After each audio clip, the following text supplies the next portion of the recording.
গত সোমবার রাত 10:45 থেকে 10:30 কলকাতার আকাশে হঠাৎই দেখা মিলল 8 থেকে 10টি ড্রোনে। স্থানীয় সূত্র বলছে, মহেশতলা এলাকার দিক থেকে এসে হেস্টিংস হয়ে ফোর্ট উইলিয়াম ব্রিগেড ভিক্টোরিয়া মেমোরিয়ালের আকাশে উঠতে দেখা যায় সন্দেহজনক ওই ড্রোনগুলিকে। তবে লালবাজারের সরকারি সূত্র বলছে, বন্দর এলাকা এবং কলকাতার সুউচ্চ 42 বিল্ডিংয়ের ওপর আকাশে উঠতে দেখা যায় সন্দেহজনক মোট 4টি ড্রোনকে।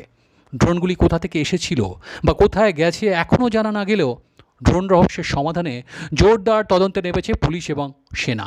তবে এখনও পর্যন্ত কোনো সন্দেহজনক কার্যকলাপ বা ছবি তোলার মতন ঘটনা ঘটেছে বলে কিন্তু জানা যায়নি। সাম্প্রতিক সময়ে আমাদের সামনে অজস্র দেশবিরোধী কার্যকলাপের ঘটনা যখন বারবার চোখের সামনে আসছে, তখন দেশের নিরাপত্তার স্বার্থে সেনা পুলিশের সঙ্গে সজাগ থাকতে হবে কিন্তু আমাদের প্রত্যেককে। এমন কোনো ঘটনার কথা জানতে পারলেই তৎক্ষণাৎ তা জানান আপনার নিকটবর্তী থানা বা প্রশাসনকে।